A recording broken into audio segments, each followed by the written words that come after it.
The story of the Bronze Age collapse is one of the most dramatic and mysterious episodes in world history.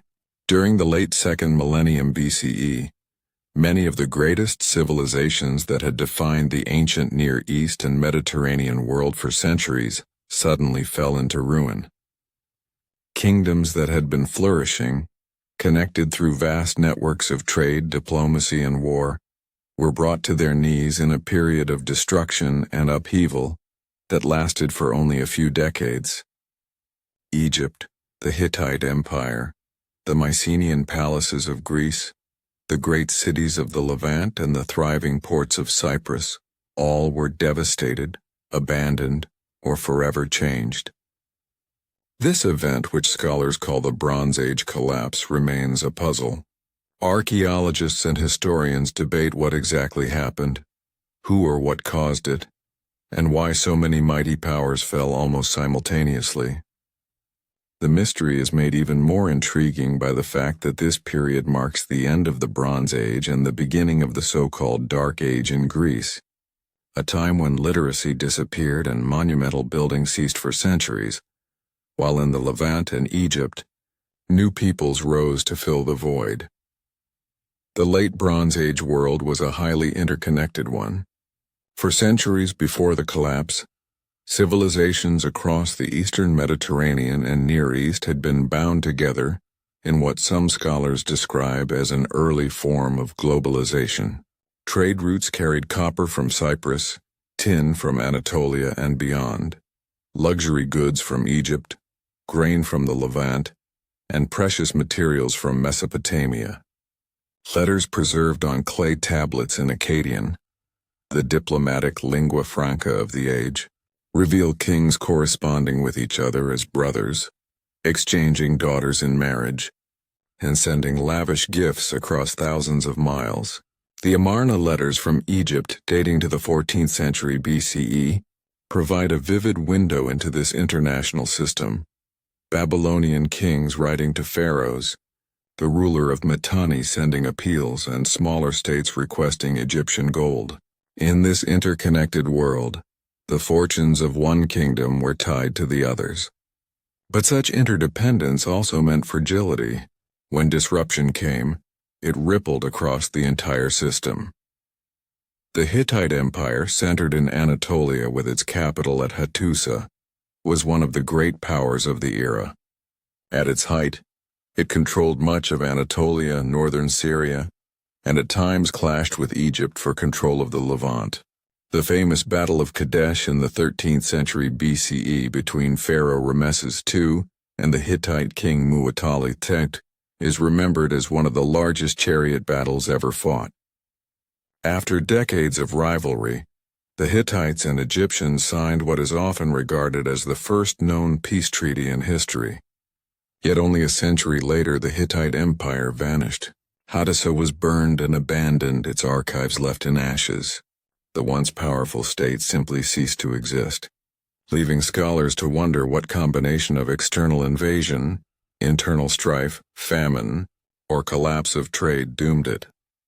In the Aegean, the Mycenaean kingdoms, whose grand palaces had dominated Greece since around 1600 BCE, also fell. The palaces of Mycenae, Pylos, Tiryns, and Thebes, with their linear bead tablets and monumental architecture, controlled complex bureaucratic systems and engaged in trade with Cyprus, Egypt, and the Levant. These were the kings later remembered in Greek mythology: Agamemnon of Mycenae, Odysseus of Ithaca, and others. But by around 1200 BCE, the palaces were systematically destroyed. Archaeological evidence shows burning, sudden abandonment, and a collapse of centralized authority. Linear B, the first written form of Greek, disappeared, and with it literacy in Greece would not return for centuries.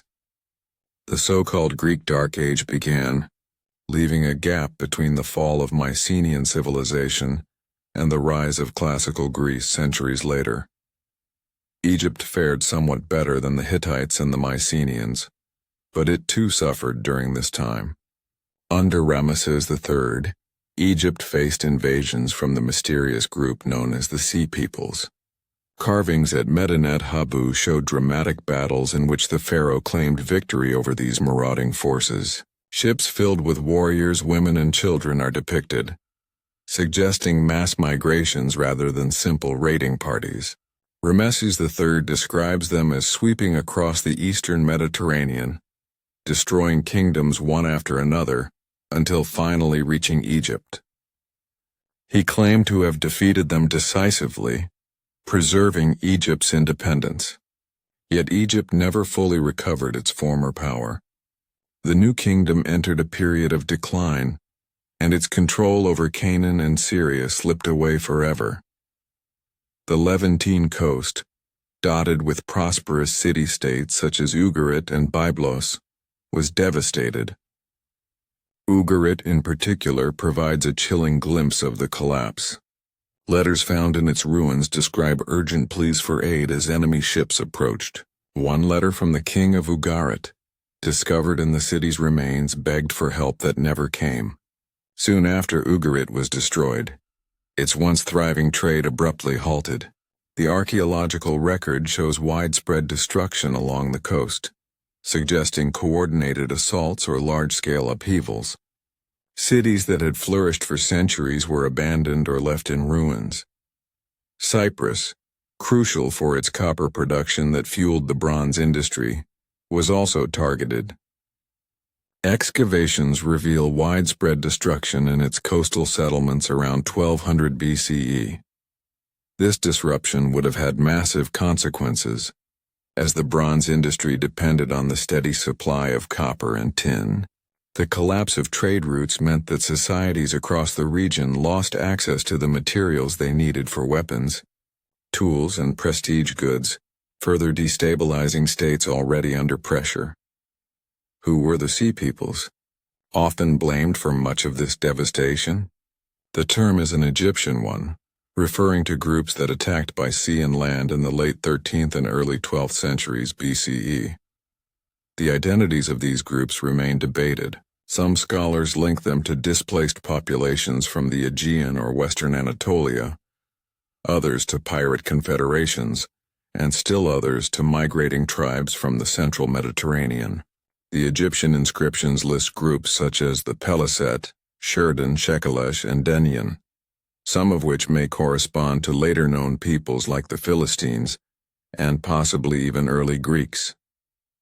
Whatever their origin, they clearly played a role in destabilizing the region, though whether they were the cause of the collapse or simply one symptom of broader turmoil is uncertain. Environmental factors also seem to have contributed. Studies of pollen records and climate data suggest a period of prolonged drought around this time, reducing agricultural yields and straining societies dependent on grain production. Famine is mentioned in several ancient texts, including correspondence from Ugarit and Hatti. A Hittite king pleaded for shipments of grain from Egypt, indicating severe shortages. When food supplies dwindled, populations would have been forced to migrate, sparking conflict and invasions. Earthquakes may have compounded the crisis. The eastern Mediterranean lies along several fault lines, and there is evidence of seismic destruction in cities like Mycenae and Troy. Such natural disasters, combined with drought and famine, could have weakened already fragile states. Internal social unrest also appears in the archaeological and textual record. In Egypt, a strike by workers at Deir el-Medina during the reign of Ramesses III is recorded, one of the earliest labor strikes in history. This suggests economic difficulties and discontent among the population. In Mycenaean Greece, the destruction of palaces may have been not only external attacks but also internal revolts or breakdowns of palace authority. Complex bureaucracies that controlled resources may have become oppressive, and local populations may have turned against their rulers when crisis struck. The combination of external invasions, climate change, natural disasters, economic disruption, and internal unrest likely created a perfect storm. Each factor alone might not have toppled these civilizations, but together they overwhelmed them. The collapse was systemic. When trade routes fell, bronze production faltered, famine spread, populations moved, wars erupted, and states crumbled. In a highly interconnected world, the fall of one power destabilized others, creating a chain reaction across the entire region. The aftermath of the collapse was profound. The once great Hittite Empire disappeared entirely, leaving only smaller Neo-Hittite states in its wake. Mycenaean Greece entered a centuries-long dark age in which literacy vanished, population declined, and monumental architecture ceased.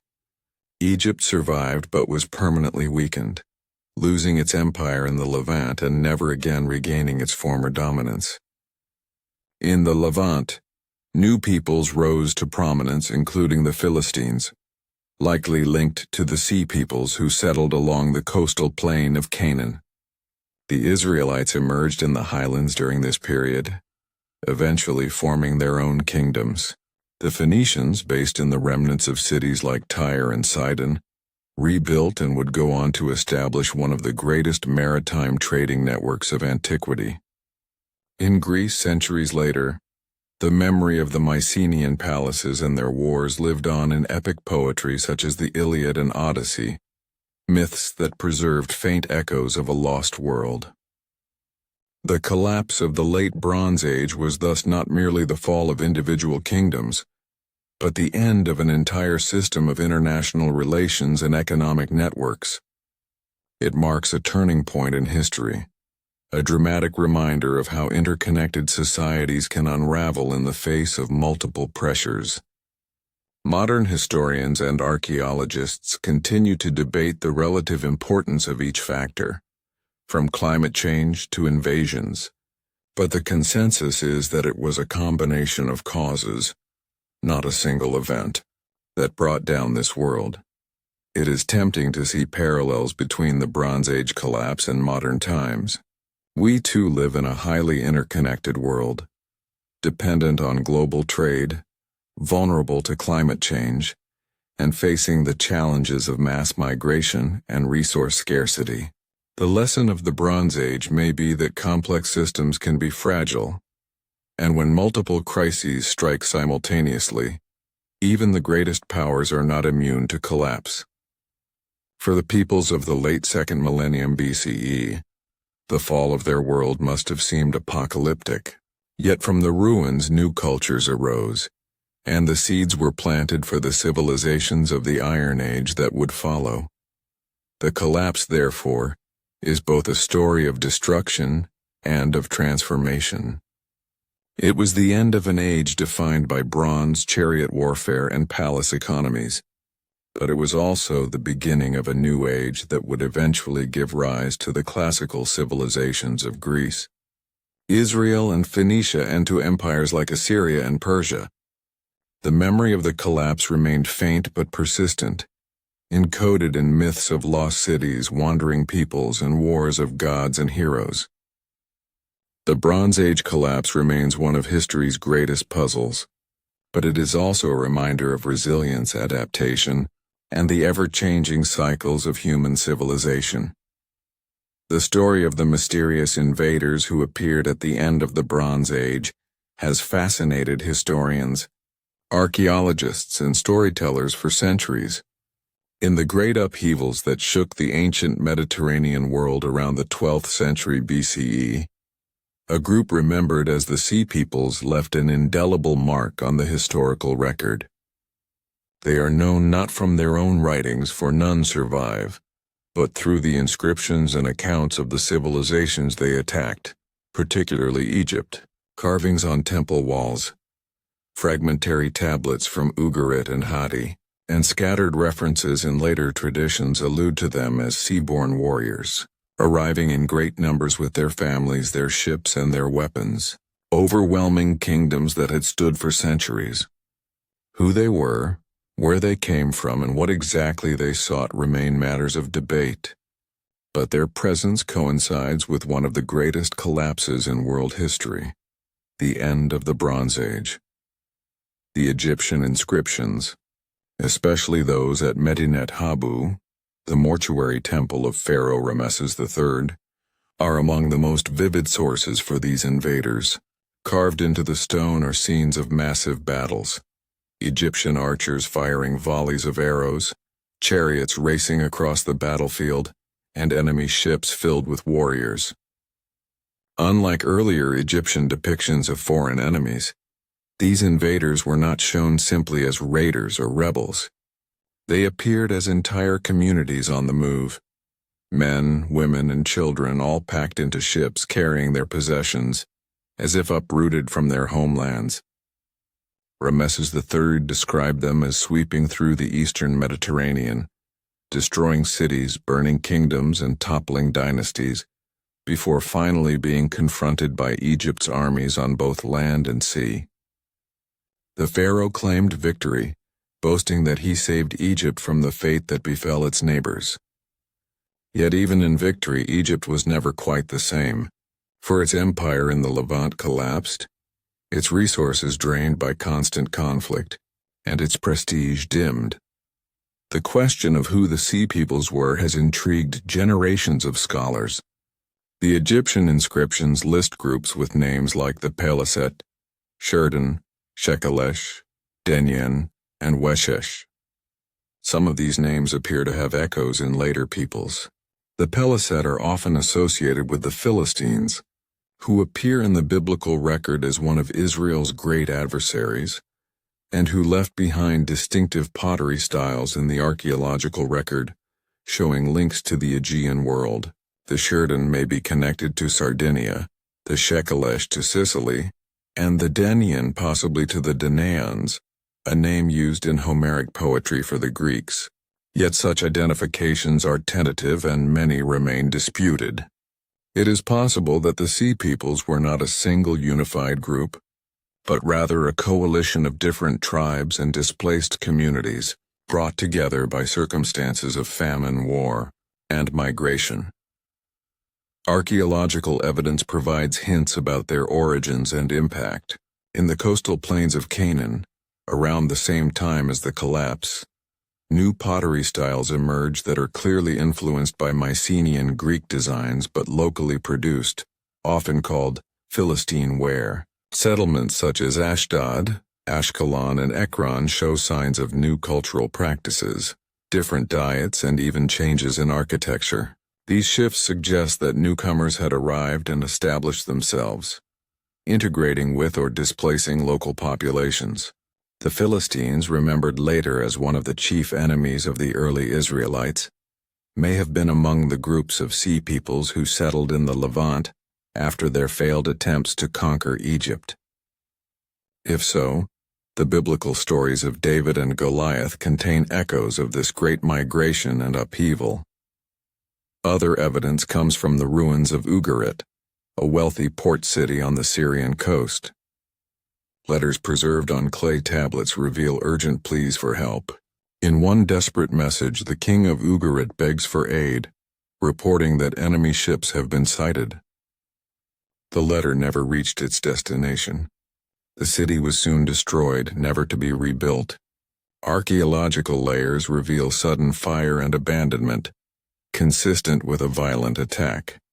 The destruction of Ugarit was part of a larger pattern across the eastern Mediterranean, with cities from Anatolia to Cyprus falling around the same time. Some of these destructions may have been caused by the Sea Peoples. Others may have been the result of earthquakes, internal revolts, or famine, but the cumulative effect was catastrophic.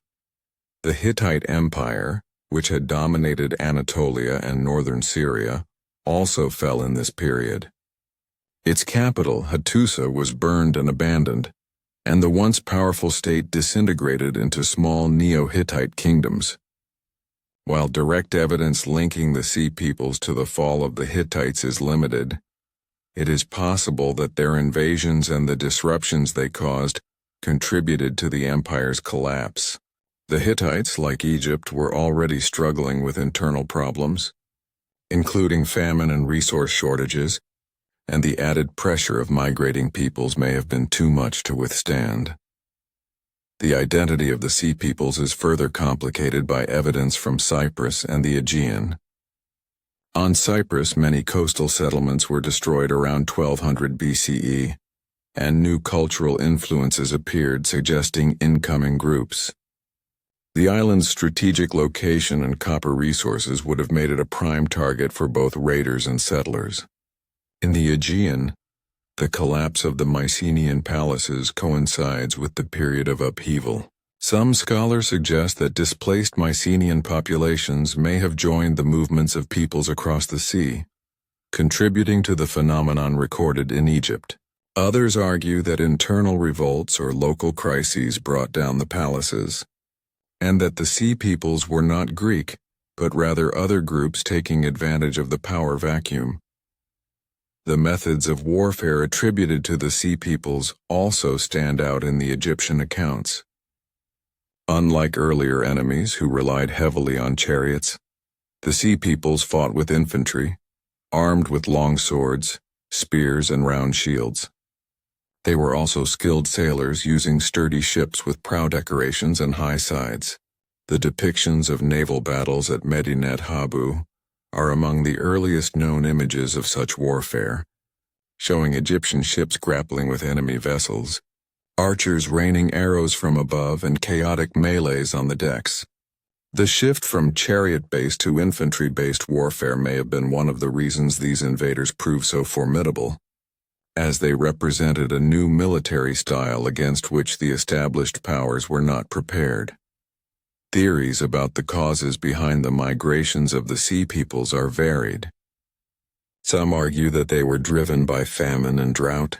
Climate studies suggest that around 1200 BCE, the eastern Mediterranean experienced a period of prolonged drought, leading to crop failures and food shortages. If true, this would have forced populations to move in search of sustenance. Inscriptions from Egypt mention famines, and Hittite letters plead for grain shipments. The movement of entire families, as depicted in the Egyptian reliefs, supports the idea of climate-induced migration rather than mere piracy.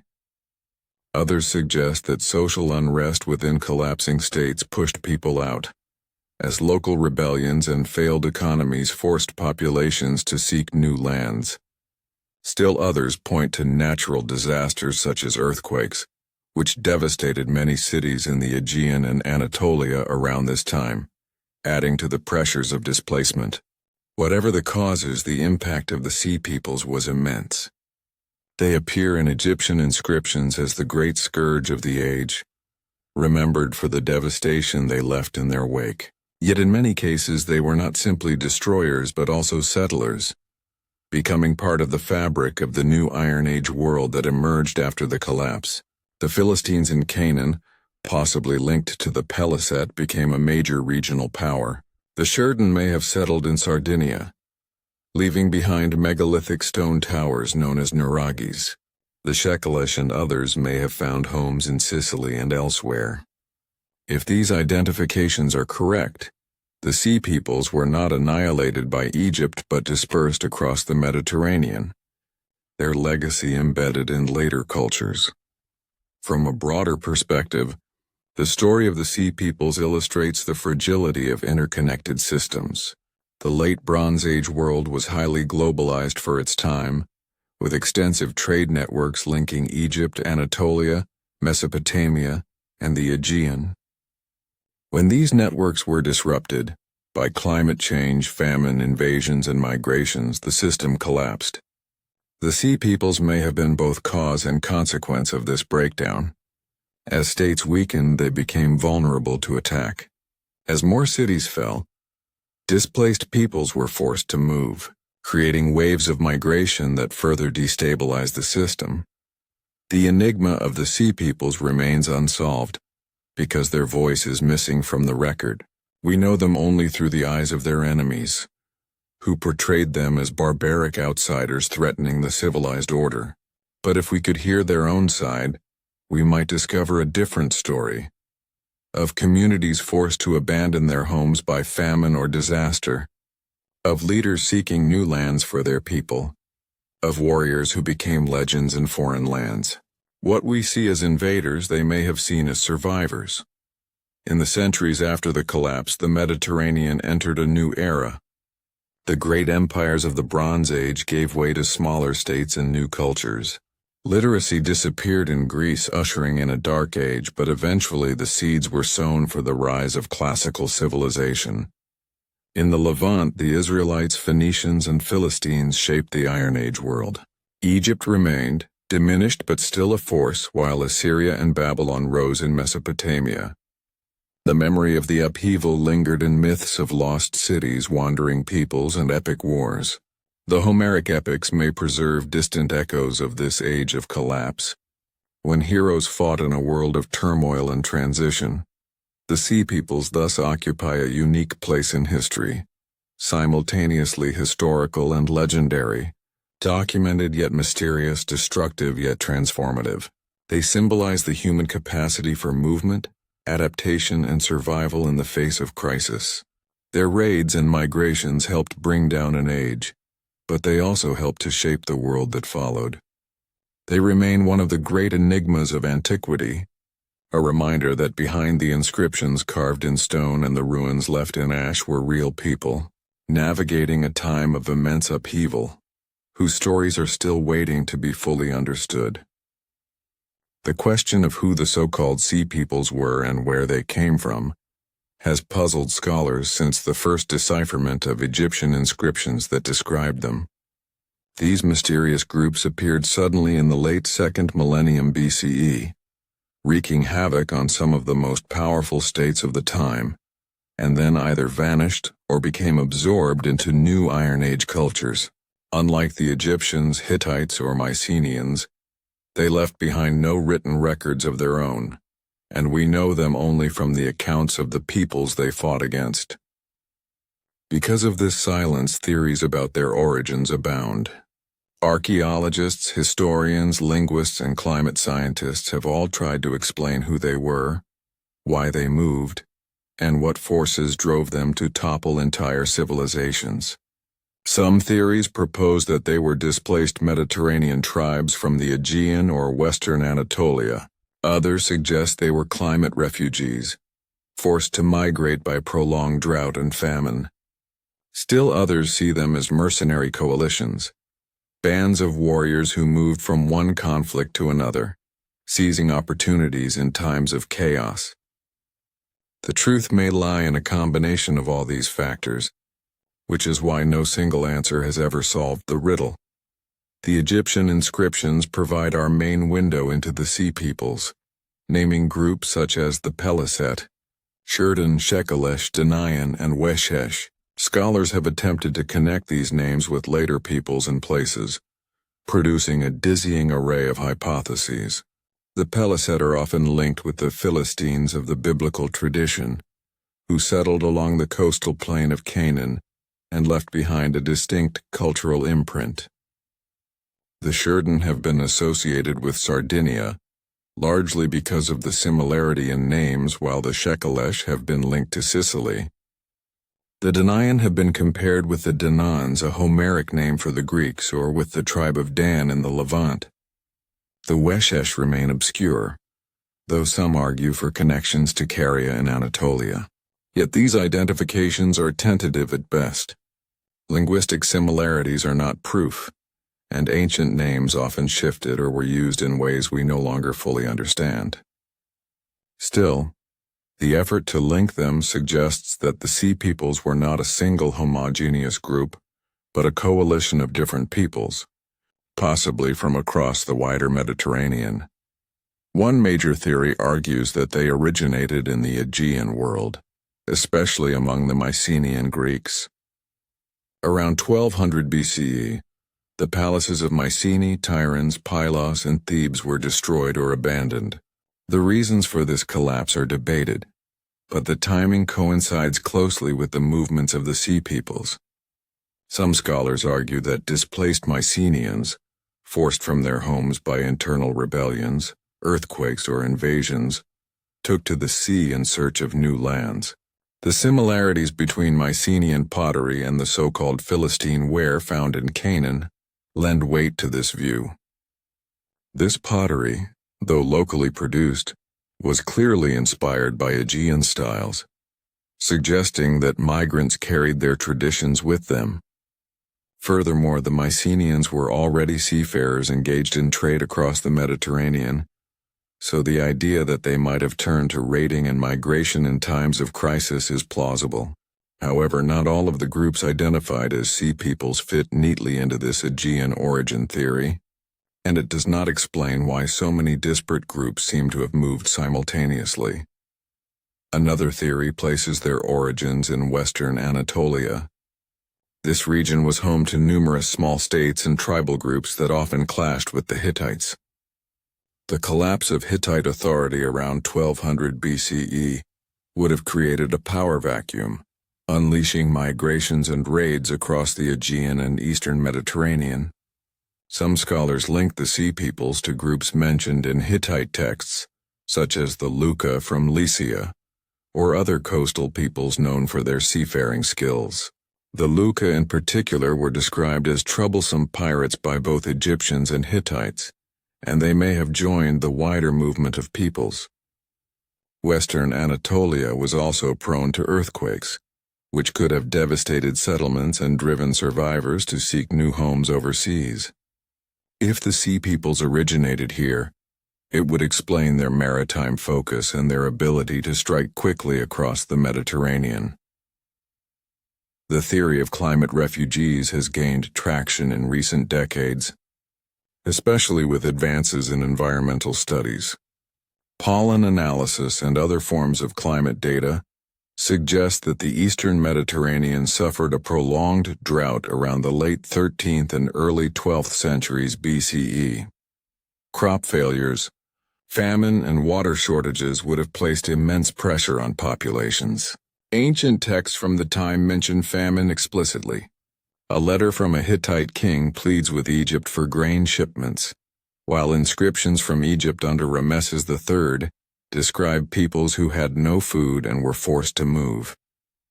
If this environmental crisis was as severe as the evidence suggests, then large-scale migration would have been inevitable.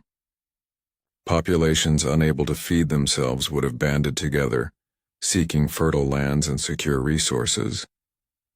From this perspective, the Sea Peoples were not primarily conquerors, but desperate refugees, fighting when necessary to secure survival. This helps explain why Egyptian depictions show not only warriors, but also women and children in the migrating groups. Yet it also raises questions. If drought affected the entire region, why did some states survive? Egypt, though weakened, endured, suggesting that other factors beyond climate were also at play. A related idea is that of domino migrations. If one region was struck by drought or conflict, its people might move into a neighboring area, displacing its inhabitants and forcing them to move as well. Over time, waves of displaced groups could build up into massive migrations, sweeping across entire regions. This theory aligns with the Egyptian accounts of the Sea Peoples as a confederation of different tribes moving together. They may not have all set out at once but joined forces as crises spread. Such domino effects are known from later periods of history, such as the migration era in Europe when movements of Huns, Goths, and Vandals reshaped the Roman world. The Sea Peoples may represent an early example of this phenomenon. The mercenary theory presents another intriguing angle. In the late Bronze Age, many kingdoms employed foreign warriors as mercenaries. The Shurden, in particular, appear in Egyptian records long before the great invasions of the 12th century BCE, sometimes as enemies, sometimes as mercenaries serving in the Egyptian army. This suggests that at least some of the Sea Peoples had a tradition of selling their services to the highest bidder. In times of crisis, when states collapsed and armies disbanded, these warriors might have formed freebooting bands, joining with other groups to seize land and wealth. Their experience as professional fighters would have made them formidable opponents. This mercenary tradition may also explain their military innovations. The Sea Peoples fought primarily with infantry, wielding long swords, spears, and round shields. contrasting with the chariot-dominated armies of the Bronze Age states. This shift in tactics may have given them a crucial advantage, one that was later adopted widely in the Iron Age. A hybrid theory suggests that the Sea Peoples were not one thing but many. Displaced farmers, climate refugees, mercenaries, pirates, and opportunistic tribes, all moving at the same time and sometimes joining forces. This explains the diversity of names recorded by the Egyptians and the wide geographic spread of their possible origins. Some may have come from the Aegean, others from Anatolia, still others from Cyprus or even the central Mediterranean. The unifying factor was not shared ethnicity but shared circumstance, displacement, hunger, and the search for new lands. Coalitions of convenience would have formed, breaking apart and reforming as campaigns succeeded or failed. From the perspective of Egypt facing waves of attackers, it would have been easy to describe them collectively as one confederation, even if they were more fragmented in reality. The lack of a single definitive answer reflects the complexity of the Late Bronze Age collapse itself. This was not a simple event with one cause, but a multifaceted crisis involving climate change, economic disruption, political collapse, and mass migration. The Sea Peoples were both a cause and a symptom of this upheaval. They contributed to the destruction of cities, but they were also products of the turmoil, forced to move because of conditions beyond their control. Their origins are multiple, their identities fluid, and their legacy far-reaching. One of the challenges in pinning down their origins is the nature of the sources. Egyptian inscriptions were propaganda, designed to glorify the pharaoh's victories. Ramesses III described the Sea Peoples as having been utterly defeated. Yet archaeology shows that many of them went on to settle permanently in Canaan and elsewhere. Hittite and Ugaritic texts provide glimpses of their presence but little detail. Without their own records, we must rely on fragments, interpreting names, pottery styles, and destruction layers.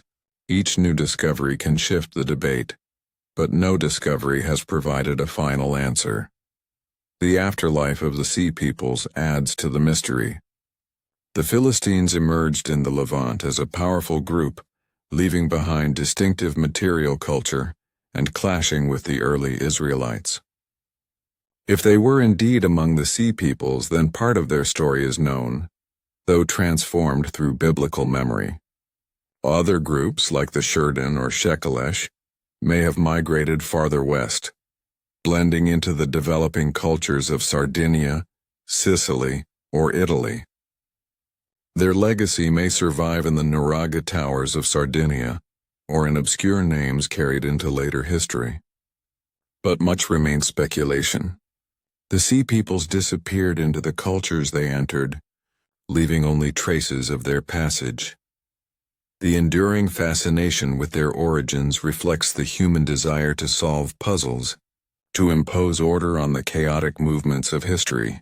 Yet perhaps the very point is that there is no single origin. The Sea Peoples embody the complexity of migration and crisis. They were not one people with one homeland, but many peoples responding to shared pressures. They were displaced tribes, climate refugees, mercenaries, and opportunists all at once, converging on the same regions in a moment of systemic collapse. Their riddle resists a single solution because their identity was never singular to begin with. The broader lesson may be about the fragility of interconnected societies. The Late Bronze Age was a world of international trade, diplomatic marriages, and shared technologies.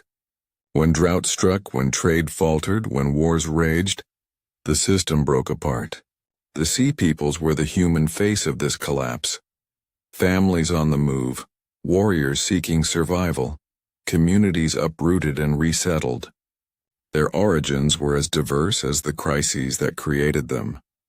That is why, after centuries of study, no single theory has solved their mystery. They are not an anomaly to be explained away, but a reminder that human migrations are complex, messy, and often multi-causal. What remains is a story as compelling as it is enigmatic. On Egyptian temple walls we see their ships locked in battle, their warriors clashing with Pharaoh's armies.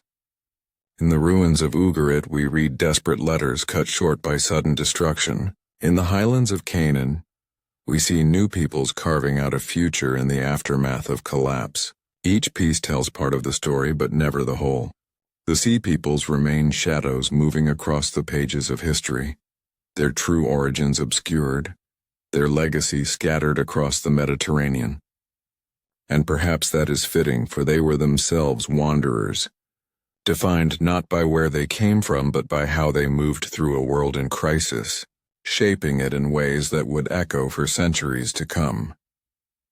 The conflict between Egypt and the Sea Peoples is one of the most vividly documented episodes of the Late Bronze Age, remembered above all through the monumental inscriptions and reliefs carved into the walls of Pharaoh Ramesses III's mortuary temple at Medinet Habu.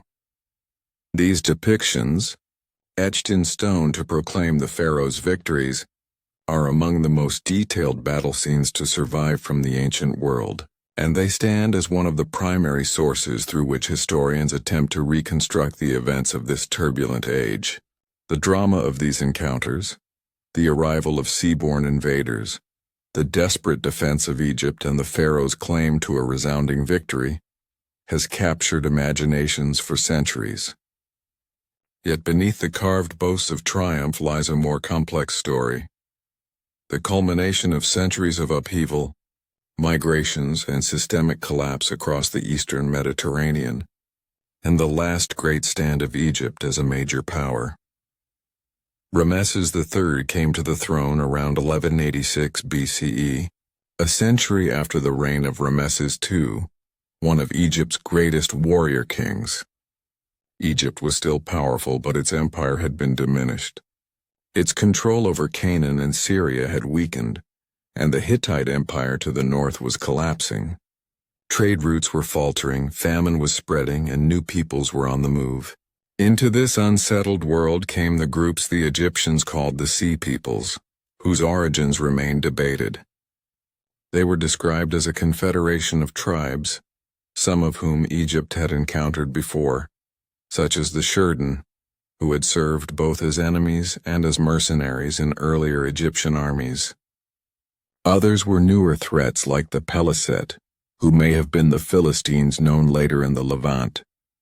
Collectively, they represented a formidable danger, for they were not simply raiders but entire communities on the move, bringing their families, flocks, and possessions with them, suggesting a migration as much as an invasion.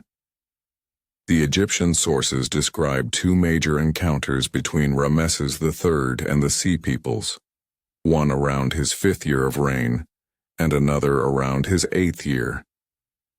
The first involved a land campaign in which the Sea Peoples, allied with Libyan tribes, attempted to penetrate Egypt's western frontier. The Libyans had long been a presence on Egypt's borders, alternately allies and enemies, but now they appeared in force, bolstered by foreign contingents.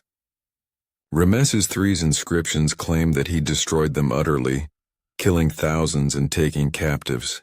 The reliefs show rows of bound prisoners and heaps of severed hands, a common Egyptian motif for demonstrating victory.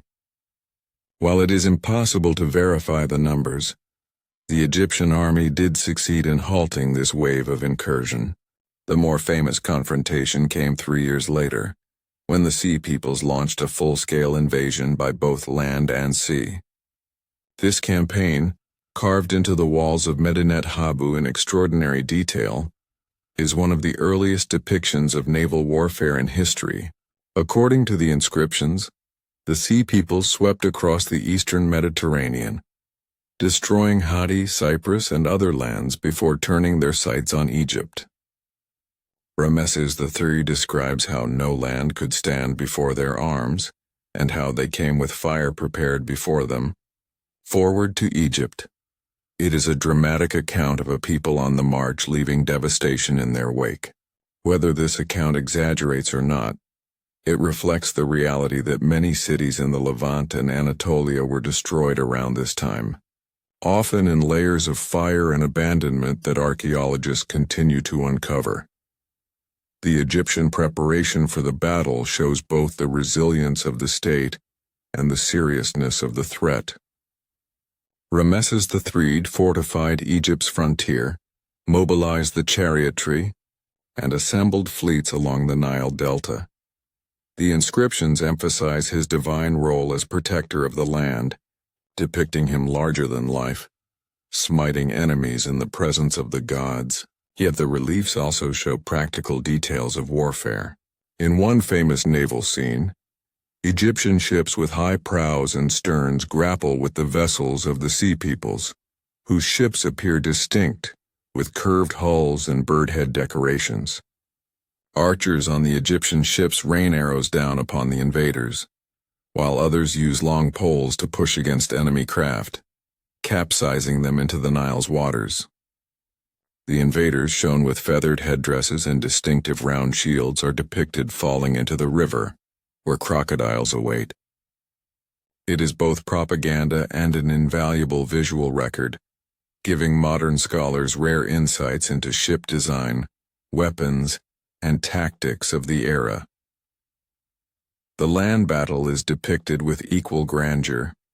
Rameses III, riding his chariot, is shown charging into the fray, bow drawn while his soldiers fight in disciplined ranks.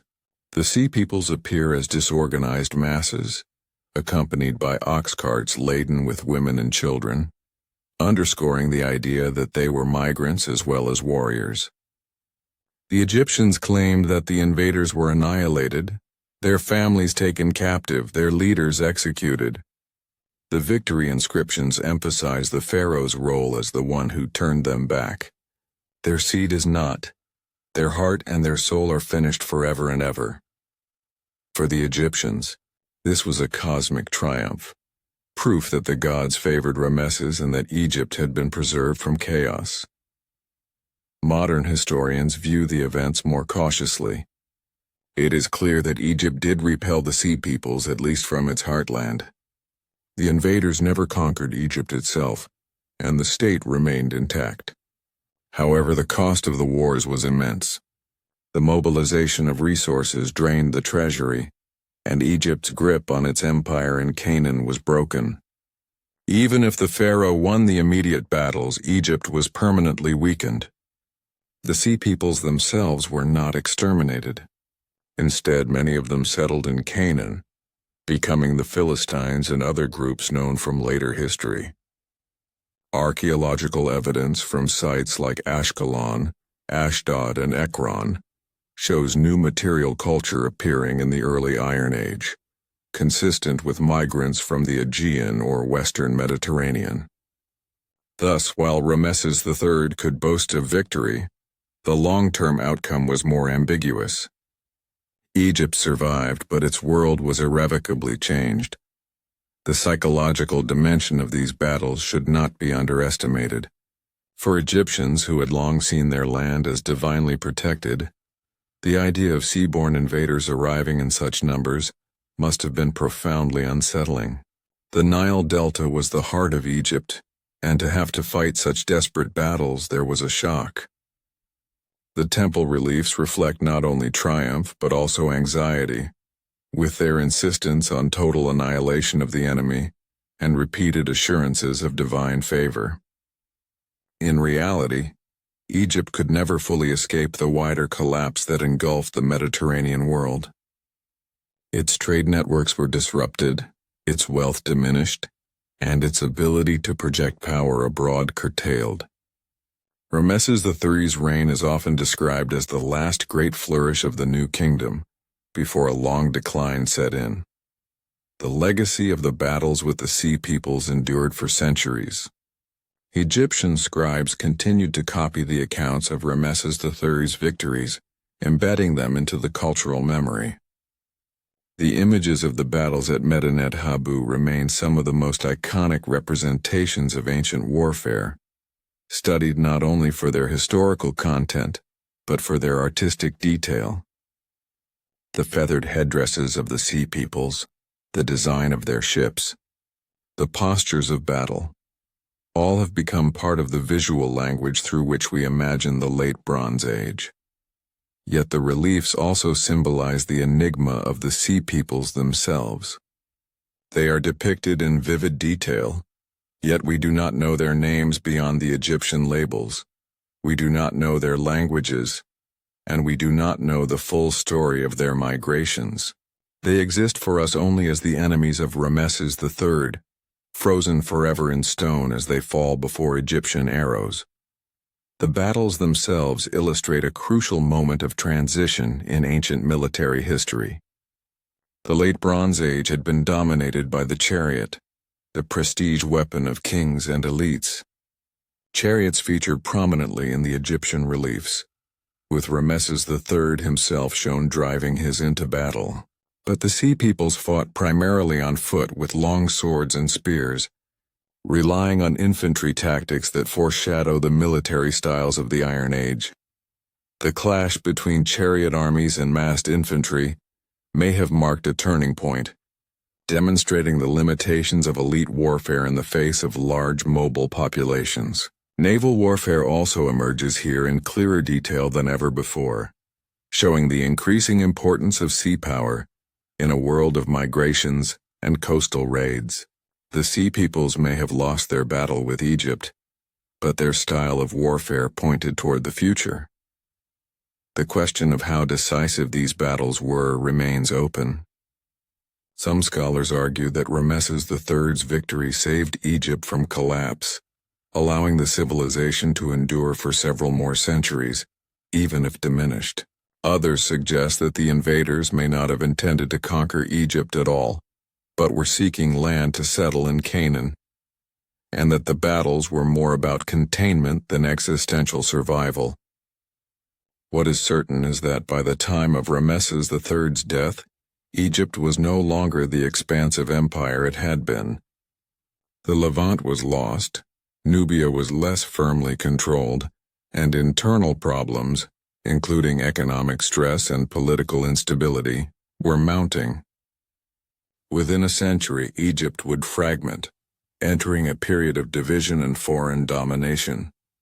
The battles with the sea peoples were thus both a climactic defense and a swan song of imperial Egypt.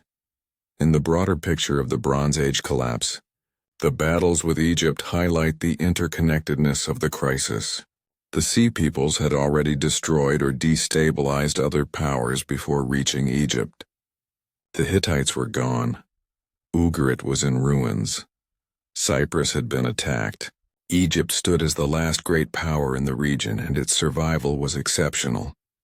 But its survival came at the cost of exhaustion, isolation, and a retreat from the international system that had defined the Bronze Age. The reliefs at Medinet Habu therefore mark not only a victory but the end of an age. The drama of these campaigns continues to resonate because they are among the few moments where we can see the collapse of civilizations through the eyes of those who lived it. The carved scenes, with their vivid detail, bring to life the chaos of a world in transition. The sea peoples, mysterious and threatening, embody the forces of change, while Ramesses III stands as the defender of tradition and order. The outcome was not a simple triumph, but a complicated legacy of survival amid transformation. Egypt endured, but the Bronze Age world did not. The battles with the sea peoples were the final act in a centuries-long story of glory and decline, and their memory remains etched not only in stone, but in the history of human civilization itself. When archaeologists attempt to reconstruct the mysterious centuries of the late 2nd millennium BCE, they are confronted with a puzzle that is at once tantalizing and frustrating. Across the eastern Mediterranean, from Anatolia to the Levant, from Cyprus to mainland Greece, sites bear witness to sudden destruction, abandonment, and dramatic shifts in material culture. These clues, buried beneath the earth, are often our only evidence for the tumultuous events that ancient scribes described in brief and biased inscriptions. Among the most telling signs are burn layers in ruined cities, abrupt changes in pottery styles, and harbors or trade centers that appear to have been deserted overnight. Taken together, they form a pattern that suggests widespread upheaval, but the precise causes and agents remain debated. Were these traces left by the enigmatic sea peoples? By internal revolts? By natural disasters, or by a convergence of all these factors? The archaeological record is silent on motives but eloquent on effects. One of the most striking features encountered in excavation after excavation from this period is the presence of thick destruction layers, bands of charred debris, collapsed architecture, and burned timbers that indicate cities had been consumed by fire. The city of Ugarit in northern Syria, a thriving cosmopolitan hub of trade and literacy, is one of the most famous examples. Excavators uncovered its palace and archives sealed beneath a layer of ash. Tablets discovered there reveal letters pleading for military assistance from allies as enemies closed in. Yet those pleas were never answered. The site was destroyed suddenly around 1190 BCE and never rebuilt. The destruction was so complete that the city effectively vanished from history. For archaeologists, the juxtaposition of desperate written correspondence with the physical remains of burning is a chilling convergence of text and artifact. Similar evidence appears at Hattusa, the capital of the Hittite Empire. Once a seat of one of the great powers of the Bronze Age world, Hattusa was abandoned and burned near the same time. Although the reasons for its fall remain debated, the archaeological evidence shows a once mighty city reduced to rubble, its massive fortifications blackened. In Mycenaean Greece too, citadels such as Mycenae, Tyrants, and Pylos bear destruction layers from around 1200 BCE. At Pylos, tablets found in the palace archives show that scribes were recording urgent preparations for defense, drafting lists of men and chariots for coastal watch duties. Soon after, the palace was engulfed in flames, its administrative system obliterated. Like Ugarit, it was never restored to its former grandeur. In the Levant, numerous smaller sites also reveal traces of fiery destruction around the same time. Cities like Ashkelon, Lachish, and Hazor show evidence of burning and collapse coinciding with the broader wave of turmoil. Even in Cyprus, once a wealthy island central to the bronze trade, many settlements were destroyed or abandoned.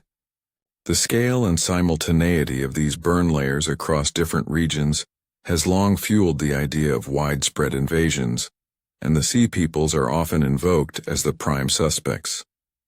The Egyptian accounts of these groups sweeping across the eastern Mediterranean match eerily well with the pattern of archaeological devastation. Yet not all destruction layers can be attributed to invaders. Some may have resulted from internal conflicts, earthquakes, or systemic collapse of social and economic structures. The difficulty lies in disentangling these causes when the physical evidence records only the fire, not the hand that lit it. Beyond the evidence of burning, archaeologists also observe dramatic shifts in pottery styles and other artifacts, which suggest the arrival of new populations or new cultural influences. One of the clearest examples is found in Philistia, in the southern Levant. After the destruction of earlier Canaanite cities, new settlements arise that display pottery styles strikingly different from the local tradition. These ceramics, often referred to as Philistine ware, show clear affinities with the Aegean world, decorated with spirals, birds, and geometric motifs reminiscent of Mycenaean styles. The sudden appearance of this pottery, alongside changes in diet, architecture, and burial customs, indicates that a new group of people had settled there, bringing their own traditions with them. This fits well with the Egyptian claim that the Peliset, one of the groups among the sea peoples, were resettled in this region after Rameses III defeated them. Cyprus provides another case study. Before the collapse, Cypriot pottery had a distinctive local style, but after waves of destruction, new forms emerged that reflect both local continuity and external influence, blending Mycenaean and Levantine traits.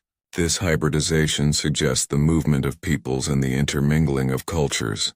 In Crete and other parts of the Aegean, similar shifts occur, often linked to disruptions in trade and the loss of centralized palace economies. The disappearance of elaborate palace-style pottery and the rise of simpler, more localized wares suggest that the old systems of mass production and distribution had collapsed. This change was not just aesthetic. It reflected the breakdown of complex economic networks that had once tied the Mediterranean world together. Abandoned ports and harbors provide another line of evidence. The Bronze Age Mediterranean was a world of seaborne trade, with ships carrying copper, tin, timber, wine, and grain across vast distances. Ports such as Ugarit, Byblos, and Alyshia, Cyprus, were linchpins in these networks. Yet many of these harbors fell silent around the time of the collapse. Archaeologists find quays that ceased to function, warehouses left unused, and anchorages with no trace of activity after the early 12th century BCE. The silence of these ports tells of disrupted trade routes, the loss of maritime security, and the decline of international exchange. Egypt itself recorded that no land could stand before the advancing peoples, and the sudden cessation of maritime commerce fits with the idea of widespread coastal raiding and migration. The sudden emptiness of once bustling trade centers speaks volumes about the fragility of Bronze Age connectivity. These societies had grown wealthy and complex by relying on long-distance networks that supplied critical resources like tin for making bronze. When those networks were severed, whether by war, piracy, or the collapse of partner states, local economies could no longer sustain the same level of complexity. The archaeological silence of the ports is the echo of that collapse. Equally telling are the signs of social reorganization visible in settlement patterns. In many areas, large urban centers were destroyed or abandoned, while smaller, more defensible sites emerged in the hills. This is visible in the highlands of Canaan, where a wave of new small villages appears around the time of the collapse. Archaeologists debate whether these were settled by local peoples adapting to new circumstances, by displaced groups from elsewhere, or by a combination of both. The material culture in these sites is often simple, suggesting communities focused on subsistence rather than elaborate palace economies. The shift from great palaces to small villages marks a profound transformation in the social landscape, one that would eventually give rise to new cultures, including the Israelites. Environmental evidence adds further layers to the archaeological picture. Studies of pollen cores, sediment, and isotopic analysis suggest that the eastern Mediterranean experienced episodes of drought during the late 2nd millennium BCE. These climatic stresses may have led to crop failures, famines, and the displacement of populations. Archaeologists have found grain silos and storage facilities abandoned, fields left untilled, and evidence of malnutrition in human remains from some sites. In combination with the destruction layers and cultural changes, these environmental clues point to a multifaceted crisis. In times of scarcity, conflicts intensify, migrations accelerate, and fragile systems unravel. When considering the totality of the archaeological record, burned cities, abandoned ports, shifting pottery, new settlements, and environmental stress, the image that emerges is one of cascading collapse. No single clue explains the whole story, but together they paint a vivid picture of a world unraveling. The Sea Peoples may have been both a cause and a symptom of this unraveling, moving through the Mediterranean as both aggressors and refugees. Archaeology gives us the physical imprint of these events, even if it cannot resolve all the ambiguities. The most fascinating aspect of these clues is how they vary region by region, while still contributing to a common narrative. In Greece, the destruction of palaces ended a centuries-old tradition of centralized rule, leading to a so-called Dark Age, of smaller communities and oral traditions. In Anatolia, the fall of the Hittite Empire created a patchwork of Neo-Hittite states and opened the way for new powers like the Phrygians.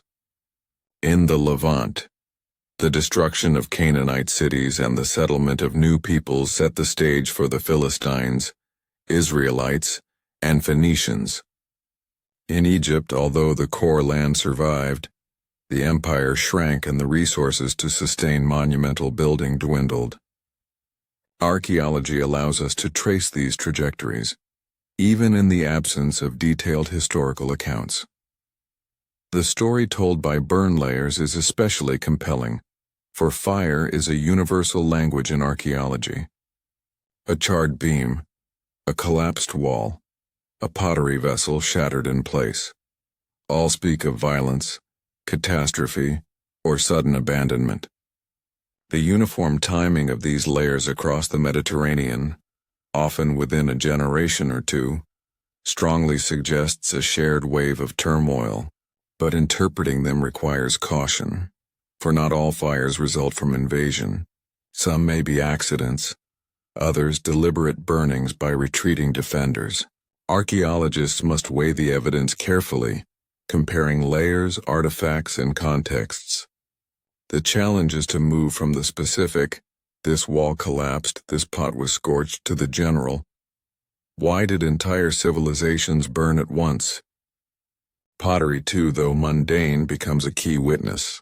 A single sherd, decorated in a foreign style, may testify to the movement of peoples across seas. The sudden proliferation of Philistine pottery in the Levant tells a story of migration and cultural transplantation. The continuity of local wares alongside new imports tells of blending, adaptation, and negotiation of identities. Pottery is the voice of ordinary people, carrying the imprint of their daily lives across millennia. Through it, we glimpse how communities responded to upheaval, adopting new styles or preserving old traditions amid change. Abandoned ports tell another story, that of silence where once there was bustle. A quay left unused is evidence not just of economic decline but of fear. Fear of raiders, of lost allies, of unsafe seas.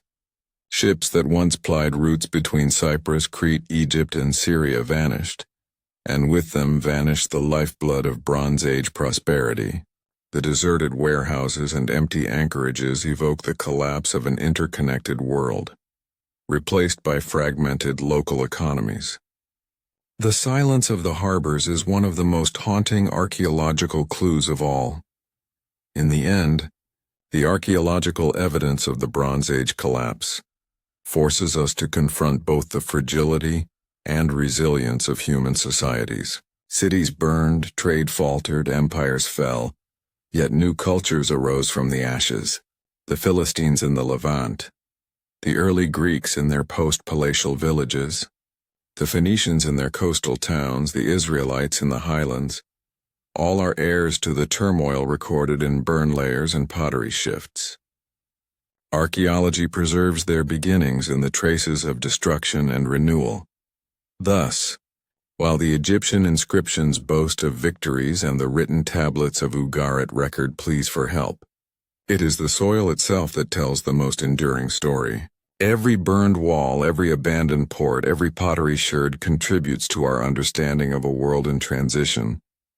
The Bronze Age collapse is not only a tale of lost empires, but also of the silent witnesses buried beneath centuries of earth, waiting for archaeologists to unearth their testimony. The clues they reveal, fire, pottery, abandonment, are fragments of a larger mosaic, a picture of civilizations undone and reshaped in one of history's great turning points. The collapse of the great powers of the Bronze Age did not simply mark an ending. It also created the conditions for profound transformation. When the empires of Egypt, the Hittites, the Mycenaeans, and the great city-states of the Levant weakened or fell in the late 2nd millennium BCE, their disappearance left a vacuum. The old order that had bound the eastern Mediterranean together through palaces, kings, and complex trade networks was gone. In its place arose new societies, new identities, and new ways of organizing political and cultural life. The chaos of the collapse opened the door for cultures that had previously existed in the shadow of empire to emerge and define the early Iron Age. The legacy of this turbulent transition is visible in the rise of the Phoenicians, the Israelites, and the early Greek city-states, each of whom would leave an indelible mark on world history. The end of the Bronze Age was not just destruction, it was also a beginning, a rebirth forged out of disruption. The Phoenicians are perhaps the clearest example of how collapse created opportunity. During the Bronze Age, the coastal cities of what is today Lebanon, such as Byblos, Tyre, and Sidon, had long been important centers of trade, supplying timber, metals, and luxury goods to Egypt and Mesopotamia, but they were never dominant powers, existing as secondary partners to the empires that controlled the region. With the fall of Ugarit, the destruction of Canaanite centers, and the weakening of Egyptian control, these cities found themselves freer than ever before. They survived the storms of invasion better than their neighbors, perhaps because of their defensible coastal locations and their reliance on maritime trade, rather than vast inland territories. Out of the ruins of the Bronze Age, the Phoenician cities flourished, transforming themselves into some of the greatest seafaring and mercantile powers of the ancient world. What set the Phoenicians apart was their maritime orientation.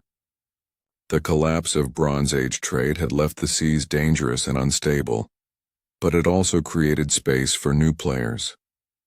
The Phoenicians seized this space, building ships that were faster and sturdier than those of earlier times and venturing farther across the Mediterranean than anyone before them. By the early Iron Age, they were trading not only with Egypt and Cyprus but also with the Aegean, North Africa, and eventually as far west as Spain, and possibly beyond. Their colonies and trading posts stretched across the Mediterranean, with Carthage becoming the most famous and powerful of their overseas foundations. This maritime expansion would not have been possible in the tightly controlled networks of the Bronze Age, where Egypt, the Hittites, and Mycenaean kings dominated commerce. The collapse opened the sea, and the Phoenicians filled the void. Perhaps their most enduring legacy was not in trade alone, but in writing.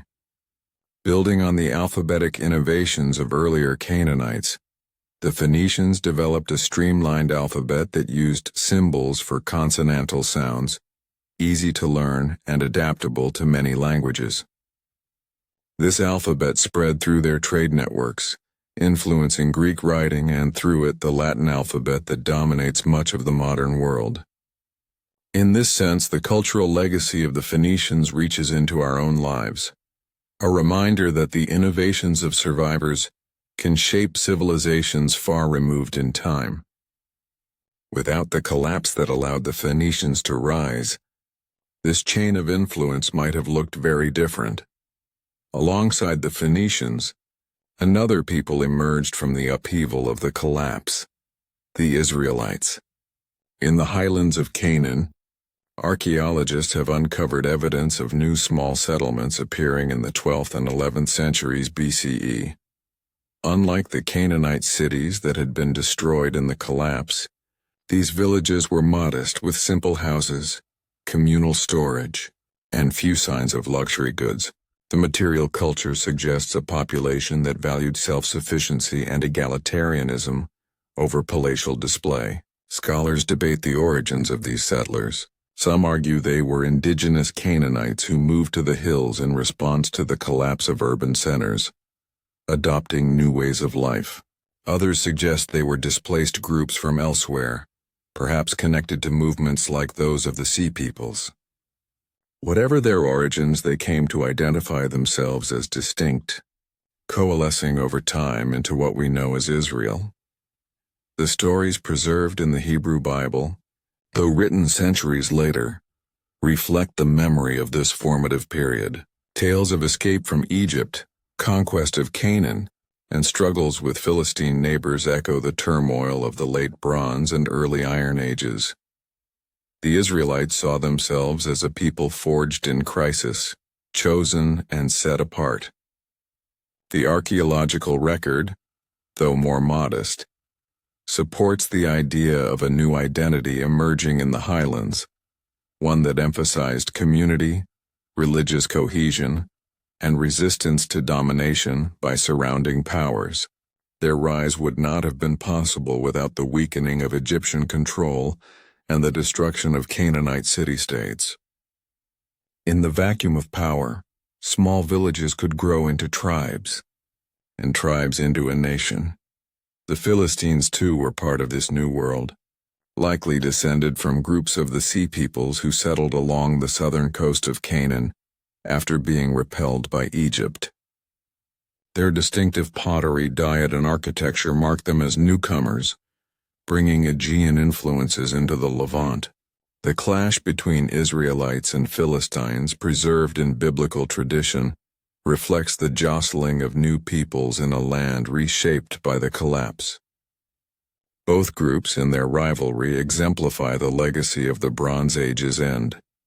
New cultures arising, competing, and defining their identities in contrast to one another. Meanwhile, across the Aegean, the collapse of the Mycenaean palaces ushered in a profound transformation. The great citadels of Mycenae, Pylos, and Tiryns were destroyed, and the complex bureaucracies that had dominated Greek life vanished. For a time, the region entered what historians once called a dark age, marked by the disappearance of writing and the decline of monumental architecture. Yet this darkness was not a simple void, but a period of gestation. In the absence of palace economies, smaller, more independent communities developed. These communities, often centered on villages or fortified settlements, gradually evolved into the city-states that would later define Greek civilization. The legacy of the collapse in Greece was thus paradoxical. On one hand, it represented a catastrophic loss. Literacy disappeared for centuries, trade diminished, and population shrank. On the other, it broke the rigid palace system, allowing for new political experimentation. By the 8th century BCE, the polis, or city-state, had emerged as the defining unit of Greek life. Athens, Sparta, Corinth, and countless smaller polis each had their own forms of governance, military organization, and cultural traditions. The seeds of democracy, philosophy, and classical Greek culture were sown in this soil of fragmentation and reinvention. The Homeric epics, though recalling a world of heroes and palaces, were shaped by this new context, blending memories of the Bronze Age with the realities of the Iron Age communities that preserved them. Without the collapse, the trajectory of Greece might have remained one of centralized monarchies, rather than the dynamic, competitive city-states that became a foundation of Western tradition. The broader legacy of the Bronze Age collapse, seen through these examples, is the shift from large, centralized empires and palace economies to smaller, more diverse societies. The world became less interconnected but more pluralistic. Instead of a handful of great powers dominating the region, the early Iron Age was characterized by a mosaic of cultures, each developing along its own path. This fragmentation allowed for greater local innovation and the emergence of identities that might otherwise have been suppressed. The Phoenicians, Israelites, Philistines, and Greeks all illustrate how newness can emerge from destruction, yet the collapse also left enduring scars.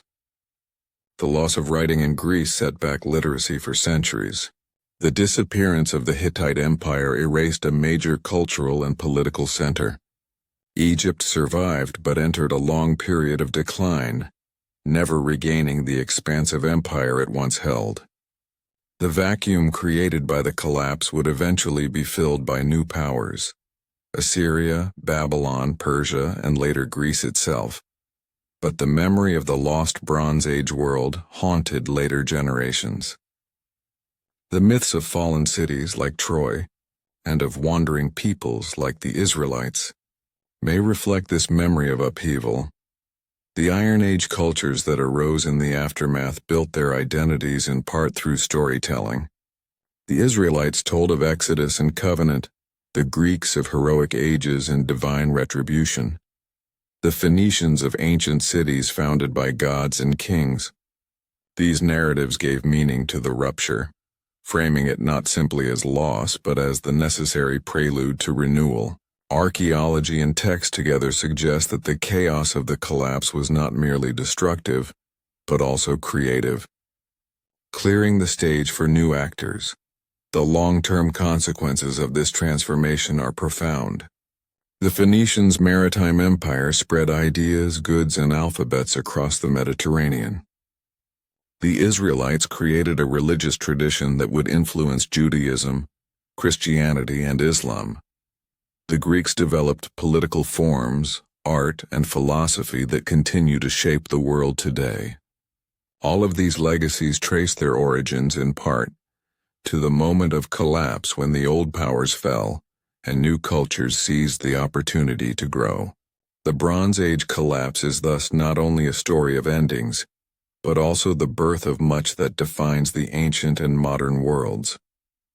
When we examine the evidence of this transition, whether in the charred ruins of Mycenaean palaces, the humble pottery of Israelite villages, or the inscriptions of Phoenician traders, we see the resilience of human societies. Destruction did not mean oblivion. People adapted, redefined themselves, and forged new paths. The chaos of the 12th century BCE was the crucible in which the Iron Age was formed. From it emerged cultures that would carry forward innovations in language, religion, politics, and art, leaving a legacy that outlasted the empires they replaced. The lasting legacy of the Bronze Age collapse is therefore a paradox. It was both a disaster and a beginning. It destroyed the old world of kings and palaces, but in doing so it gave birth to a new world, more diverse, more experimental, and in many ways more enduring. The Phoenicians sailed westward, the Israelites carved a distinct identity, and the Greeks built city-states that would one day become the cradle of philosophy and democracy. Out of ashes came renewal, out of fragmentation came creativity, and out of collapse came legacies that continue to shape our understanding of civilization itself.